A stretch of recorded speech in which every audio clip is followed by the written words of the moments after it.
إن الحمد لله نحمده ونستعينه ونستغفره ونعوذ بالله من شرور أنفسنا ومن سيئات أعمالنا من يهده الله فلا مضل له ومن يضلله فلا هادي له وأشهد أن لا إله إلا الله وحده لا شريك له وأشهد أن محمدا عبده ورسوله يا أيها الذين آمنوا اتقوا الله حق تقاته ولا تموتن إلا وأنتم مسلمون يا أيها الناس اتقوا ربكم الذي خلقكم من نفس واحدة وخلق منها زوجها وبث منهما رجالا كثيرا ونساء واتقوا الله الذي تساءلون به والأرحام إن الله كان عليكم رقيبا يا أيها الذين آمنوا اتقوا الله وقولوا قولا سديدا يصلح لكم أعمالكم ويغفر لكم ذنوبكم ومن يطع الله ورسوله فقد فاز فوزا عظيما أما بعد فإن خير الحديث كتاب الله وخير الهدي هدي محمد صلى الله عليه وسلم وشر الأمور محدثاتها وكل محدثة بدعة وكل بدعة ضلالة وكل ضلالة في النار أعوذ بالله من الشيطان الرجيم بسم الله الرحمن الرحيم إن عدة الشهور عند الله 12 شهرا في كتاب الله يوم خلق السماوات والأرض منها 4 حرم وعن حذيفة بن اليمان رضي الله تعالى عنه قال كان رسول الله صلى الله عليه وسلم إذا حزبه أمر صلى وفي رواية إذا حزبه أمر فزع إلى الصلاة. ہر طرح کی تعریف، بڑائی اور بزرگی، حمد و ثنا، عظمت و کبریائی اس اللہ رب العزت کے لیے ہے جس نے اس دنیا کے اندر تمام مخلوقات کو پیدا کیا اور ان کے رہنے، سہنے، کھانے پینے اور دیگر ضروریات زندگی کا انتظام کیا. درود و سلام نازل ہو اس کے تمام انبیاء علیہ الصلوۃ والتسلیم پر، خصوصاً نبی آخر الزمان محمد مصطفیٰ صلی اللہ علیہ وسلم پر. حاضرین مجلس، دینی مجلس ساتھیوں، پردہ نشین خواتین، 1448 ہجری کہ ماہ محرم الحرام کی آج 3 تاریخ ہے اور اسی مناسبت سے میں نے آپ کے سامنے سورہ توبہ کی آیت پڑھی ہے جس کی روشنی میں آج کے خطبہ جمعہ کا موضوع ہے ماہ محرم الحرام کی شرعی حیثیت. قبل اس کے کہ میں موضوع کی وضاحت کروں، آپ تمامی حضرات سے گزارش ہے کہ جو لوگ ٹیک لگا کر کے بیٹھے ہیں وہ سیدھے ہو جائیں. یہ خطبہ جمعہ کی حالت میں درست نہیں ہے. شریعت نے اس سے روکا ہے، منع کیا ہے. آپ کو نیند آئے گی، اونگ آئے گی، آپ گریں گے اور آپ کا وضو ٹوٹے گا. شریعت نے اسی لیے منع کیا ٹیک لگا کر کے بیٹھنے سے، خاص طور سے دیوار کا، یا اسی طریقے سے دونوں پیروں کو کھڑا کر کے اور اس کے بعد میں دونوں ہاتھوں کو اس کے اندر ملا لینا، اس سے بھی منع کیا. اس لیے کہ اگر آپ تہبند پہنے ہوئے ہیں اور اس حالت میں بیٹھتے ہیں، آپ کو اونگ آ جاتی ہے اور گر جاتے ہیں تو آپ کی شرمگاہ کھل سکتی ہے، آپ ننگے ہو سکتے ہیں. شریعت نے منع کر دیا. تو آج کے خطبہ جمعہ کا موضوع ہے ماہ محرم الحرام کی شرعی حیثیت. اس موضوع کے تعلق سے میں چند باتیں آپ کے سامنے رکھنا چاہتا ہوں. پہلی بات یہ کہ جب نیا سال آتا ہے، چاہے وہ انگریزی کا مہینہ ہو یا عربی سال ہو، تو ہمارے بہت سارے نوجوان آج کل سوشل میڈیا کے ذریعہ اپنے دوستوں کو، اپنے چاہنے والوں کو، اپنے پہچان والوں کو تہنیت اور مبارکباد پیش کرتے ہیں، مبارکبادی دیتے ہیں نئے سال کی آمد پر۔ آپ کو معلوم ہونا چاہیے کہ نئے سال کی آمد پر، چاہے وہ انگریزی سال ہو یا عربی سال ہو، شریعت اسلامیہ میں تہنیت بھیجنا، مبارکبادی بھیجنے کے لیے کوئی دلیل موجود نہیں، اس لیے ہمیں اس سے بچنا چاہیے، اس سے پرہیز کرنا چاہیے، بلکہ یہ یہود و نصارہ کی مشابہت ہے، کفار و مشرکین کی مشابہت ہے۔ اور آپ کو معلوم ہے کہ شریعت اسلامیہ نے غیر قوموں کی مشابہت اختیار کرنے سے روکا اور منع کیا ہے، کہا من تشبہ بقوم فہو منہم۔ اسی طریقے سے اگر اس کی اجازت دے دی جائے تو ایسی صورت میں اور دیگر بدعی تہنیات کے، مبارکبادی پیش کرنے کے دروازے کھلتے ہیں، راستہ ہموار ہوتا ہے، اس لیے شریعت کے اندر اس سے روک دیا گیا ہے، منع کر دیا گیا ہے، لہذا اس سے احتیاط برتنی چاہیے۔ ہاں، علماء نے یہاں تک اجازت دی ہے کہ اگر آپ کے پاس کوئی پہل کر کے پیغام بھیجتا ہے تو آپ اس کے جواب میں اسی طرح جواب دے سکتے ہیں کہ اللہ آپ کے ساتھ ایسا بھی معاملہ کرے، بس ابتدا نہیں کر سکتے کہ آپ اپنی طرف سے لکھ کر کے یا اپنی طرف سے مبارکبادی بھیجے، ابتدا نہیں کر سکتے۔ ہاں، اگر کوئی بھیجتا ہے تو اسی طرح وہ کلمہ آپ اس کے لیے لکھ سکتے ہیں اور اس کو جواب دے سکتے ہیں۔ دوسری بات یہ ہے کہ نئے سال کی آمد پر کوئی دعا خاص نہیں ہے۔ یہ بات اس لیے ذکر کی جا رہی ہے کہ جب نیا سال آتا ہے، خاص طور سے عربی سال، تو سوشل میڈیا کے ذریعہ ایک روایت لوگوں کے سامنے ذکر کی جاتی ہے اور بیان کیا جاتا ہے کہ صحابہ کرام نئے سال کی آمد پر آپس میں ایک دوسرے کو مبارکبادی پیش کرتے تھے۔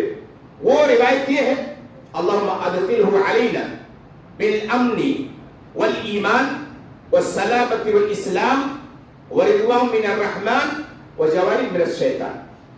یہ روایت المعجم الاوسط للطبرانی کی ہے، لیکن علامہ البانی نے اس روایت کے اوپر کلام کرتے ہوئے یہ کہا ہے کہ یہ روایت ضعیف ہے، لہذا اس سے استدلال درست نہیں ہے۔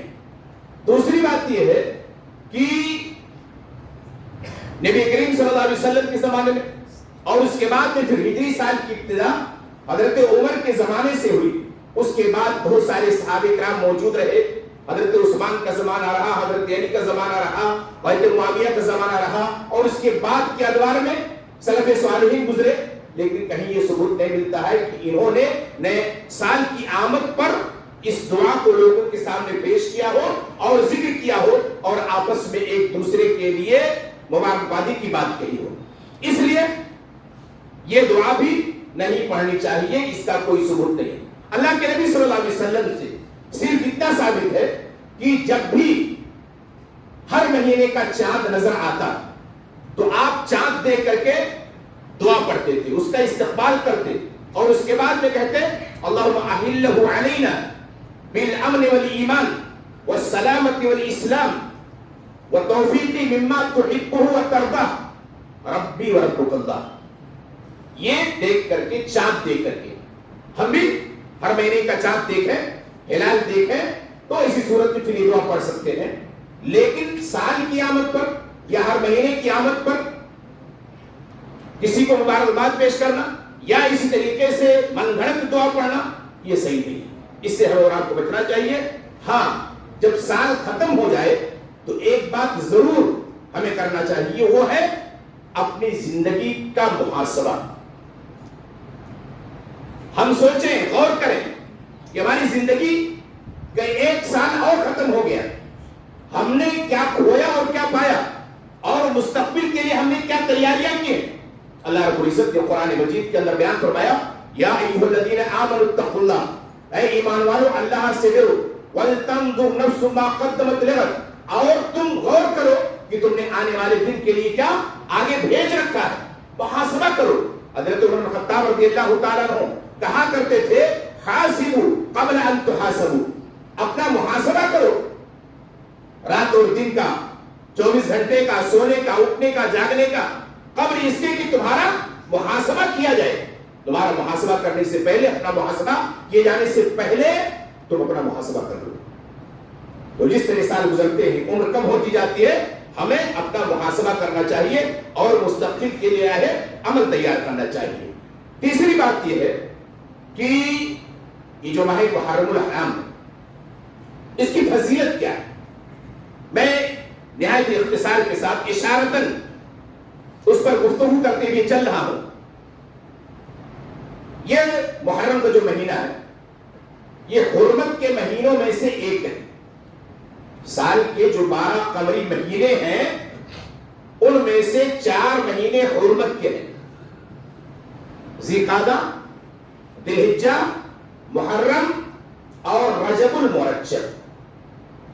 یہ 4 مہینے ہیں جن کو حرمت کا مہینہ قرار دیا گیا، اور اس کو ہجری سال کا حرمت کا مہینہ ہونا ثابت ہے. دوسری بات یہ ہے کہ اسے ہجری سال کے پہلا مہینہ ہونے کا شرط حاصل ہے. ہمارا ہجری جو سال شروع ہوتا ہے وہ محرم سے شروع ہوتا ہے، اور یہ ہجری سال کا پہلا مہینہ ہے. تیسری بات یہ ہے کہ اللہ کے نبی صلی اللہ علیہ وسلم نے اس مہینے کو شہر اللہ کہا، اللہ کا مہینہ کہا. اللہ کے نبی نے فرمایا افضل الصیام بعد رمضان، رمضان کے بعد سب سے افضل روزہ شہر اللہ المحرم، اللہ کے مہینے محرم کا روزہ ہے. یہ اعجاز، یہ شرف، یہ مقام اور کسی مہینے کو اللہ کے نبی صلی اللہ علیہ وسلم نے نہیں دیا ہے، یعنی اس کو اللہ کا مہینہ قرار دیا. تو اسے سارے مہینے اللہ کے بنائے ہوئے ہیں اور اسی کے پیدا کرتا ہے، لیکن اس کی عظمت اور اس کی فضیلت کو ثابت کرنے کے لیے اللہ کے رسول نے اسے اللہ کا مہینہ قرار دیا.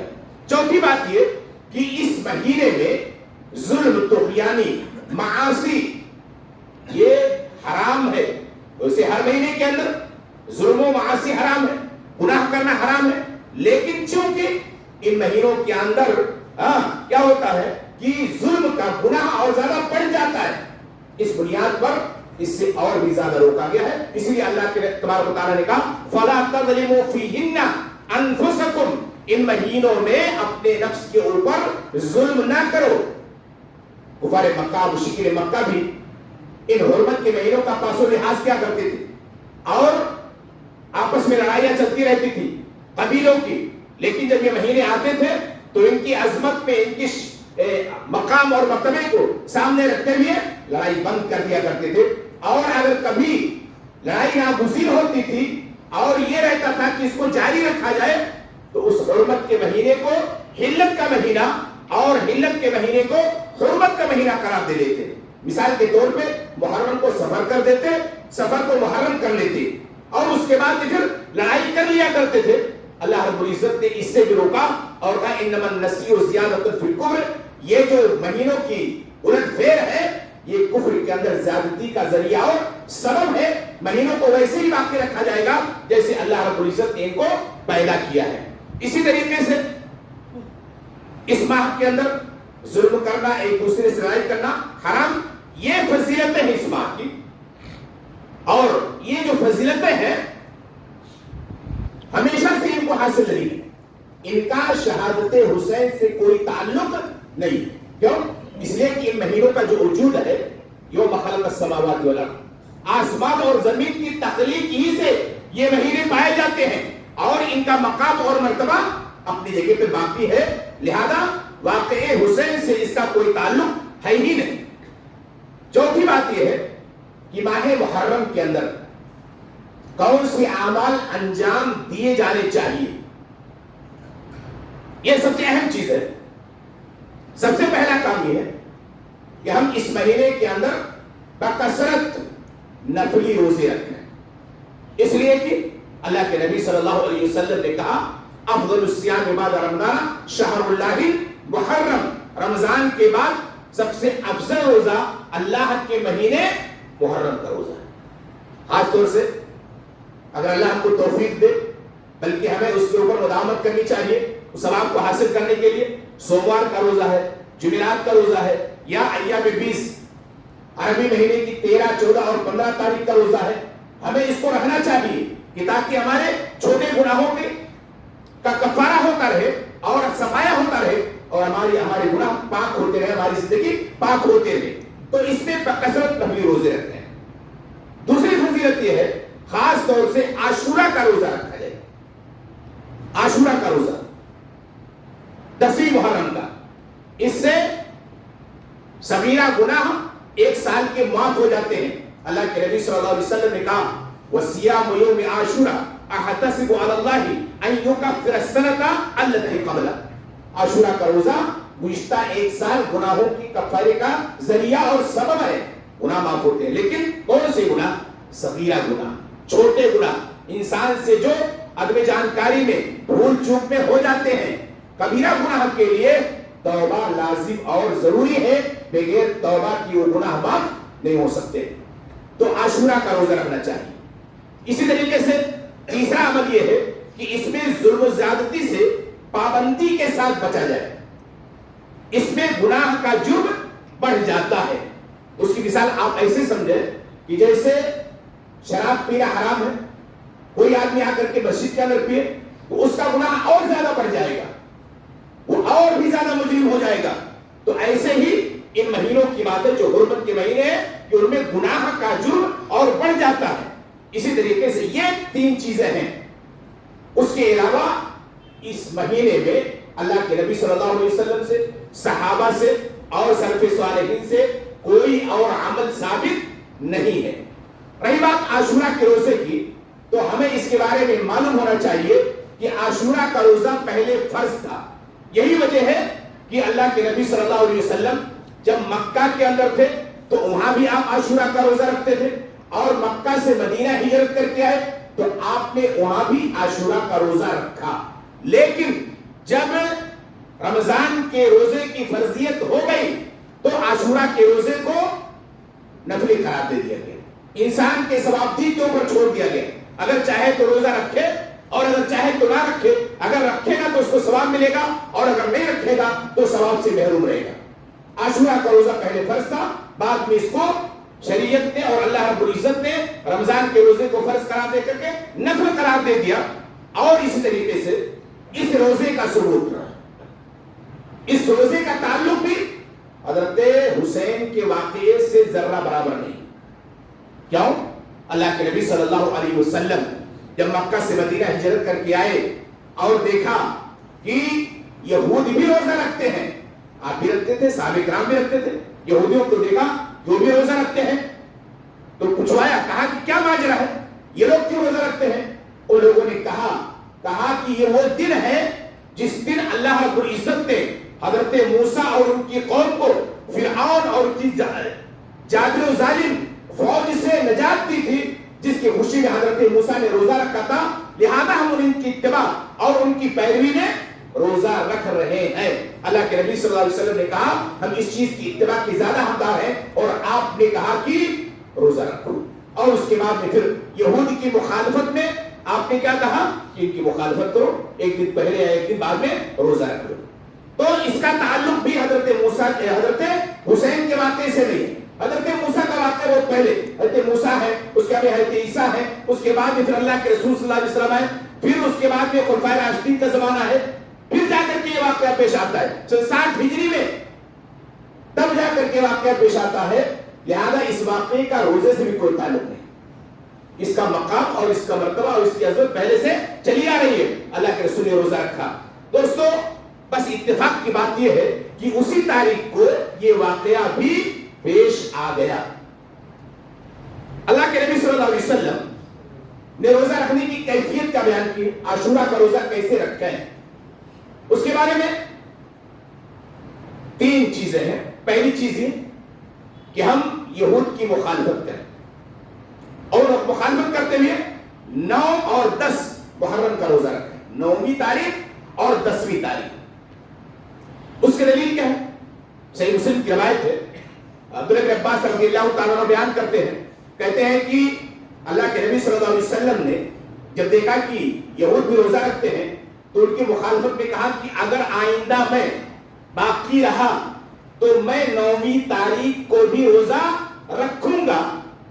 راوی حدیث کہتے ہیں کہ اگلا سال آنے سے پہلے ہی اللہ کے نبی صلی اللہ علیہ وسلم وفات پا گئے اور اس کے بعد پھر آپ کو وہ وقت نہیں ملا, وہ مہینہ نہیں ملا. لیکن چونکہ آپ نے ارادہ کیا تھا اور اپنا ارادہ ظاہر کیا تھا, اس لیے اللہ کے رسول صلی اللہ علیہ وسلم کے قول کی اور آپ کے ارادے کی اتباع کرتے ہوئے 9ویں تاریخ اور 10ویں تاریخ کو روزہ رکھا جائے گا. ابن عباس رضی اللہ تعالیٰ عنہ کہتے ہیں کہ خالف الیہود, یہود کی مخالفت کرو, وصوموا یوم التاسع والعاشر, اور 9ویں اور 10ویں تاریخ کو روزہ رکھو. یہ عبداللہ بن عباس کا اپنا قول ہے. اللہ کے رسول کی حدیث ہے کہ اگر میں باقی رہا تو 9ویں تاریخ کو روزہ رکھوں گا. یہ دو روایتیں ہیں جو اس بات کی دلیل ہے کہ 9ویں اور 10ویں تاریخ کو روزہ رکھا جائے گا. اسی طریقے سے اگر اتفاق سے کوئی آدمی 9ویں اور 10ویں تاریخ کو روزہ نہیں رکھ پاتا ہے تو 10ویں اور 11ویں تاریخ کا روزہ رکھے. ابن عباس رضی اللہ تعالیٰ عنہ کی روایت ہے, بلکہ مرفوعاً اس کو ضعیف قرار دیا گیا ہے لیکن موقوفاً صحیح بتایا گیا.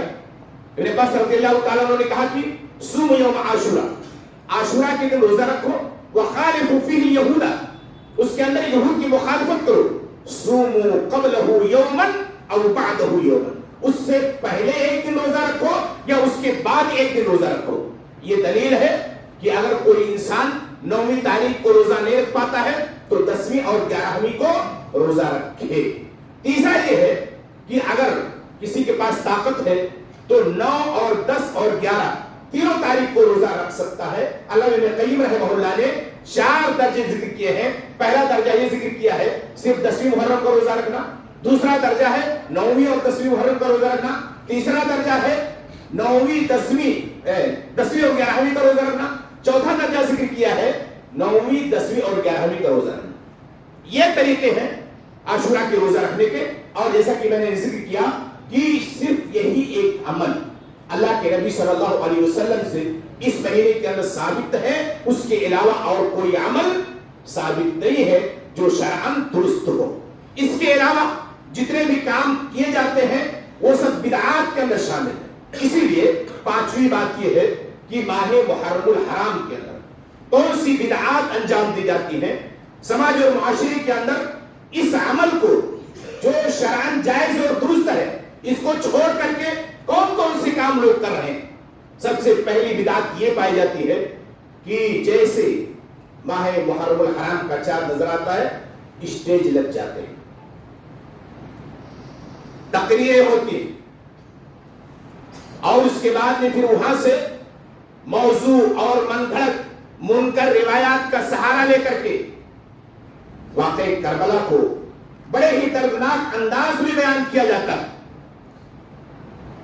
میں یہ نہیں کہتا کہ واقعہ کربلا دردناک نہیں ہے, لیکن موضوع اور منکر روایات کا سہارا لے کر کے, صحیح روایتوں کا نہیں, گھڑی ہوئی روایتوں کا سہارا لے کر کے یہ ساری چیزیں بیان کی جاتی ہیں. اور سب سے جو جرم والا کام ہے وہ یہ کہ صحابہ کرام کو ان مجلسوں سے, ان اسٹیجوں سے گالیاں دی جاتی ہیں, تبرہ بازی کی جاتی ہے ان کے تعلق سے. آپ کو معلوم ہے اور آپ نے باہر سنا ہے کہ دنیا کے اندر ایک قوم ایسی پائی جاتی ہے جس کو رافضیت کے نام سے جانا جاتا ہے. وہ چند صحابہ کرام کو چھوڑ کر کے تمام صحابہ کرام کو مرتد اور کافر مانتی ہے. حتیٰ کہ اماں عائشہ رضی اللہ تعالیٰ عنہ جن کو صدیقہ کا لقب دیا گیا ان کو گالیاں دی, ان کو مجرم گردانتی. اور اس کے بعد میں پھر تمام صحابہ کرام کو مجرم گردان کر کے امام حسین کا قاتل کا یعنی حکم لگایا جاتا ہے کہ یہی ان کے قاتل ہیں, نعوذ باللہ من ذالک. تو ان کو گالیاں دی جاتی ہیں. وہ صحابہ کرام جن کے بارے میں قرآن نے کہا رضی اللہ عنہم ورضوا عنہ, جن کے بارے میں اللہ کے نبی نے کہا لا تسبوا صحابی, میرے صحابہ کو گالی مت دینا, فوالذی نفسی بیدہ, قسم و ذات کی اس کے ہاتھ میں میری جان ہے, لو انفق احد مثل لو ان احدکم انفق مثل احد ذهبا ما بلغ مد احد نصیبہ, ان میں سے اگر کوئی احد پہاڑ کے برابر بھی سونا خرچ کر دے تو ان کے ایک مد اور آدھے مد کو بھی نہیں پہنچ سکتا. حضرت عمر خطاب نے کہا تھا لا تسبوا صحابہ محمد, محمد کے ساتھیوں کو, صحابہ کرام کو گالی مت دو, اس لیے کہ ان کا ایک لمحہ اللہ کی عبادت کے لیے کھڑا ہونا تمہاری پوری عمر کی عبادت سے بہتر ہے. یہ مقام ہے, یہ درجہ ہے صحابہ کرام کو کا, لیکن ان کو گالیاں دی جاتی ہیں. اور تعجب کی بات تو یہ ہے کہ ہمارے اپنے آپ کو سنی کہنے والے لوگ بھی ان واقعات سے اور ان روایات سے متاثر ہو کر کے صحابہ کرام کو برا بھلا کہتے ہیں, غلط روایتوں کا سہارا لے کر کے. یہ حرام ہے. ہمارا اور آپ کا اہل سنہ والجماعت کا یہ عقیدہ ہے کہ اگر کوئی کسی بھی شخص کے دل میں ادنا صحابی کے تعلق سے ذرہ برابر اگر بغض اور کینہ پایا جاتا ہے وہ تو دائرہ اسلام سے خارج ہو, مسلمان ہے ہی نہیں. تو صحابہ کرام کو گالیاں دی جاتی ہیں. یہ سب سے یعنی پہلا کام کیا جاتا ہے. دوسری بات یہ کہ شہادت حسین کی واقعے کو بیس بنا کر کے نوحہ اور ماتم کیا جاتا ہے. یہ دونوں کام کون کرتے ہیں؟ تبرہ بازی روافض سے, نوحہ اور ماتم روافض. کیوں؟ کہ تاکہ ہماری غلطی چھپ جائے, ہماری غلطی کے اوپر کوئی واقف نہ ہو سکے, کوئی یہ نہ کہے کہ یہی قاتل ہے. جرم انجام دے کر کے اور اس کے اوپر پانی پھیرنے کے لیے یہ سارا عمل انجام دیا جاتا ہے, سارا کام کیا جاتا ہے, نوحہ اور ماتم کیا جاتا ہے. اور نوحہ اور ماتم کے سلسلے میں شریعت کا حکم کیا ہے؟ عام آدمی کے لیے 3 دن آدمی غم منا سکتا ہے, اور اگر کسی عورت کے شوہر کا انتقال ہو گیا ہے تو 4 مہینہ 10 دن, بس اس سے زیادہ نہیں. اور اللہ کے رسول نے فرمایا لیس منا من ضرب الخدود وشق الجیوب ودعا بدعوى الجاہلیہ, نوحہ اور ماتم کرنے والا کا تعلق ہمارے دین سے ہی نہیں ہے, اس لیے کہ نوحہ اور ماتم حرام ہے. اور دوسری بات یہ کہ اگر نوحہ اور ماتم کو صحیح مان لیا جائے بوقت ضرورت بفرض محال تو نوحہ اور ماتم کس کے اوپر کیا جاتا ہے؟ مردوں کے اوپر کیا جاتا ہے. اور جو اللہ کے راستے میں شہید کر دیے گئے, ایک طرف ہم کہتے ہیں کہ امام حسین شہید ہو گئے اور اپنی گردن کو کٹوا دیا باطل کے مقابلے میں, اور دوسری طرف ان کے نوحہ ماتم بھی کرتے ہیں. قرآن کیا کہتا ہے کہ وَلَا تَقُولُوا لِمَنْ يُقْتَلُ فِي سَبِيلِ اللَّهِ أَمْوَاتٌ بَلْ أَحْيَاءٌ وَلَكِنْ لَا تَشْعُرُونَ. اللہ کے راستے میں جو شہید کر دیے گئے, قتل کر دیے گئے, ان کو مردہ مت کہو, وہ زندہ ہیں, لیکن کیسے زندہ ہے اس کی کیفیت ہمیں نہیں معلوم ہے, اس کا شعور ہمیں نہیں ہے. اور تیسری بات یہ ہے کہ اگر اس کو بھی درست قرار دے دیا ہے کہ 3 دن کے بعد بھی آپ نوحہ اور ماتم کر سکتے ہیں, تو اور دیگر صحابہ کرام کے اوپر کیوں نہیں؟ بہت سارے واقعات پیش ہیں. حضرت حمزہ کو شہید کیا گیا بے دردی کے ساتھ, حضرت عثمان کے گھر کا گھیراؤ کر کے کئی دنوں تک پانی سے روک کر کے بھوکے اور پیاسے رکھ کر کے شہید کیا گیا. حضرت عمر کو شہید کیا گیا, حضرت حسین کے والد حضرت علی کو شہید کیا گیا, حضرت حسین کے بھائی حضرت حسن کو شہید کیا گیا. ان پر نوحہ اور ماتم کیوں نہیں ہے؟ کیوں؟ اس لیے کہ شریعت کے اندر کوئی وجود نہیں, صرف امام حسین, اس کا بھی ایک پس منظر ہے.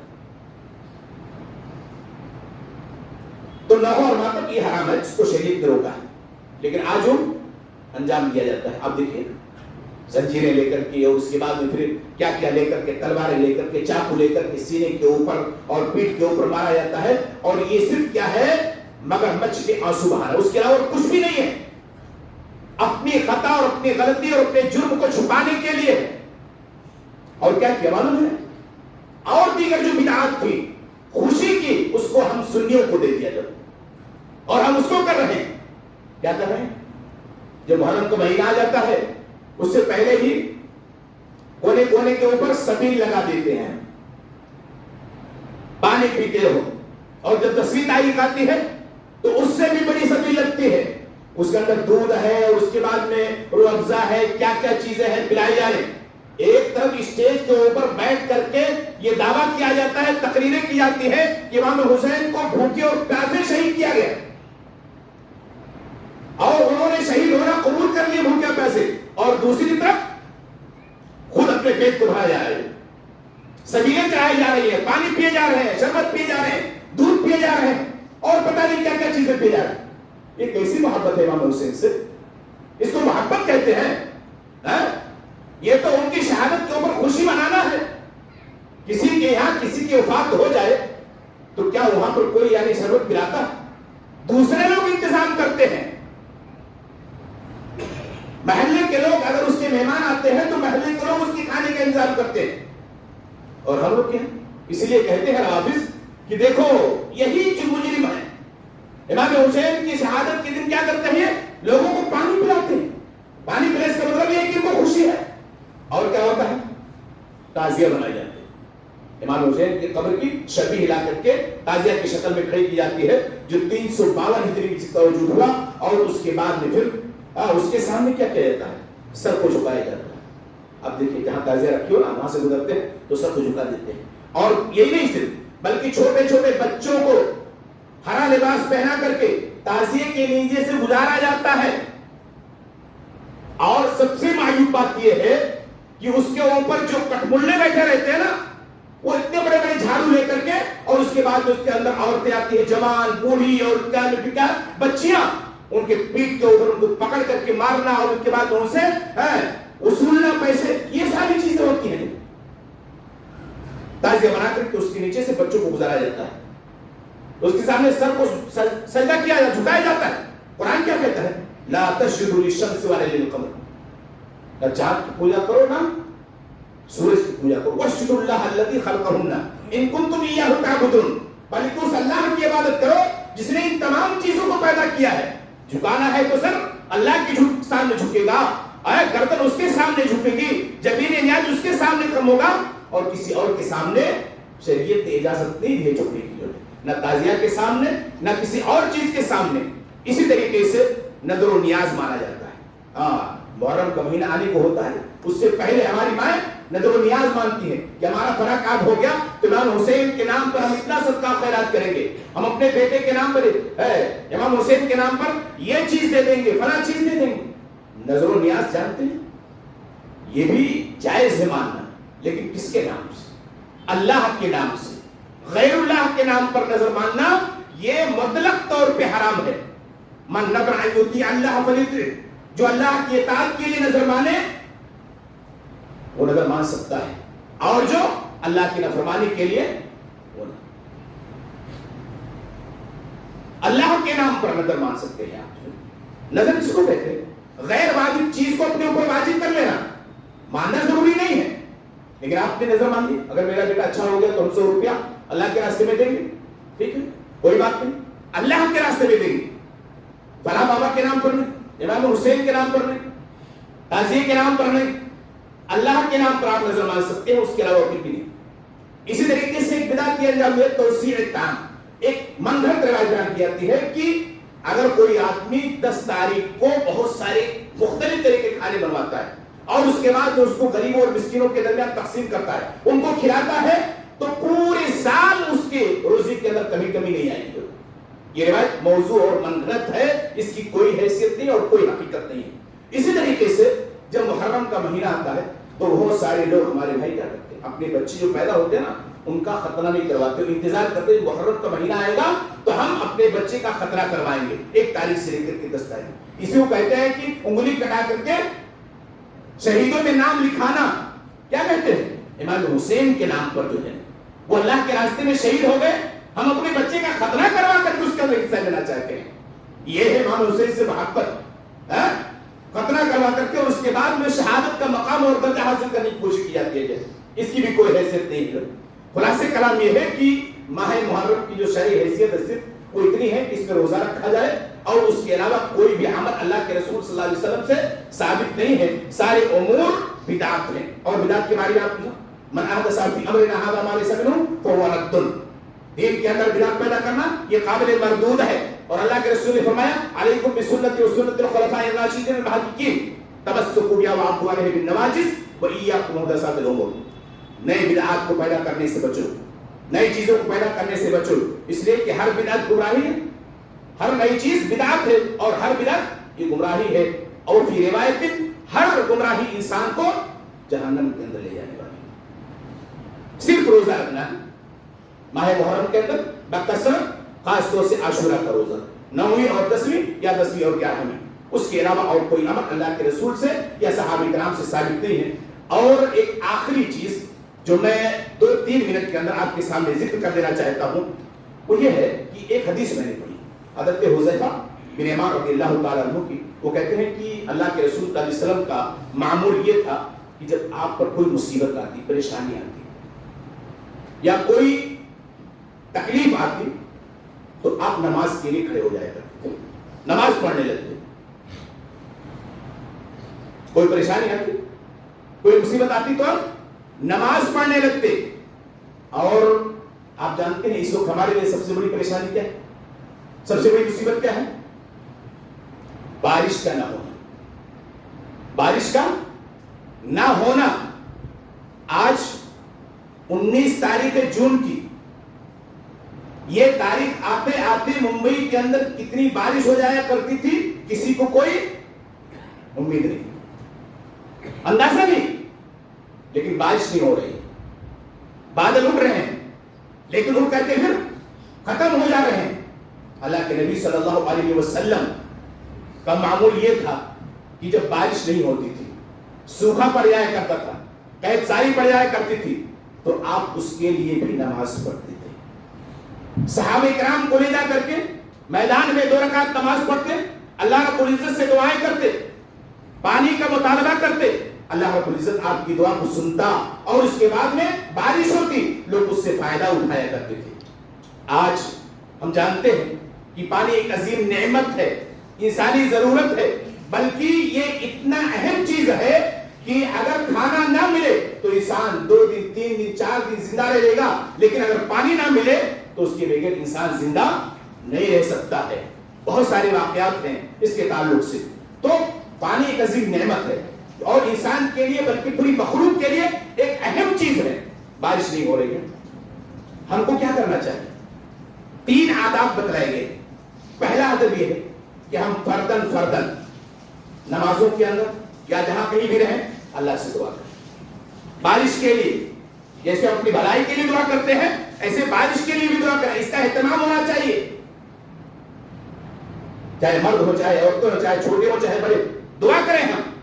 دوسرا طریقہ یہ ہے کہ جمعہ کی خطبہ جمعہ میں اللہ کے رسول صلی اللہ علیہ وسلم دعا کرتے تھے، دعا کرتے تھے اللہ کے رسول۔ بخاری کی روایت آپ نے سنی، اللہ کے رسول خطبہ دے رہے تھے، ایک آدمی آیا اور اس کے بعد میں دروازے پہ کھڑا ہو گیا، مخاطب ہو کر کے کہا کہ اللہ کے رسول ایسا ایسا معاملہ ہے، فصلیں تباہ ہو گئی ہیں اور جانور تباہ ہو گئے ہیں، راستے کٹ گئے ہیں، یعنی قحط سالی پڑی ہوئی ہے، بارش نہیں ہو رہی ہے۔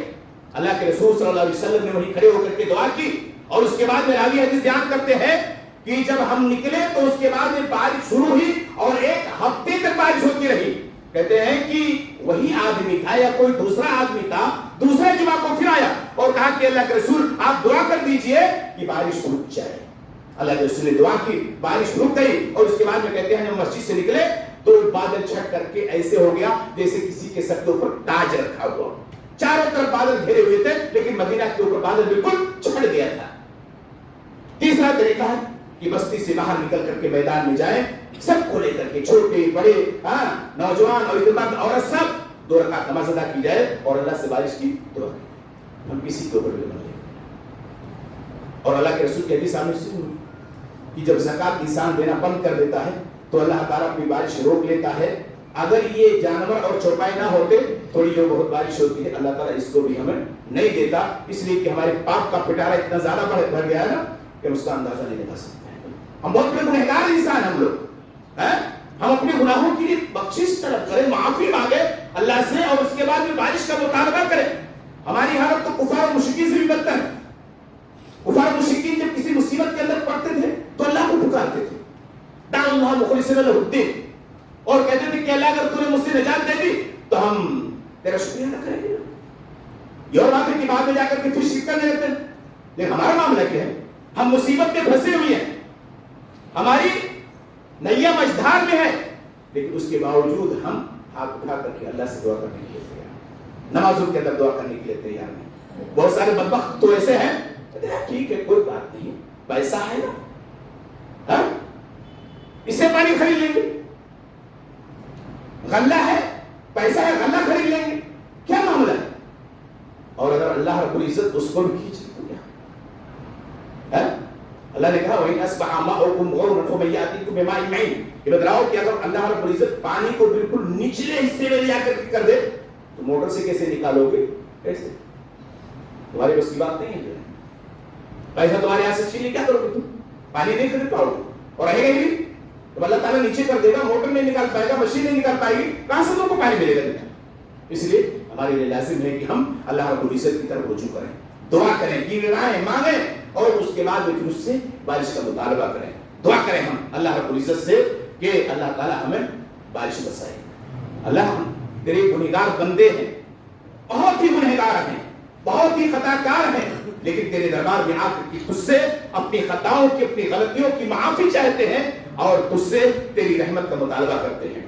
دعا کریں اللہم اسقنا، اللہم اسقنا غیثا مغیثا مریعا مریعا نافعا غیر ضار عاجلا غیر عاجل اللہم اسق عبادك وبہائمك وانشر رحمتك واہل بلدك المیت اللہم آغثنا، اللہم آغثنا۔ یہ دعا اللہ کے رسول صلی اللہ علیہ وسلم نے سکھلائی ہے، بتلائی ہے، ہمیں یہ دعا پڑھ کر کے اللہ سے بارش کی مطالبہ کرنا چاہیے۔ اللہ تعالیٰ سے دعا ہے کہ اللہ تبارک و تعالیٰ ہمیں شریعت اسلامیہ کی روشنی میں زندگی گزارنے کی توفیق عطا فرمائے۔ اللہ تعالیٰ ہمیں کتاب و سنت کی تعلیمات پر رہنے اور اسی کی روشنی میں زندگی گزارنے کی توفیق دے۔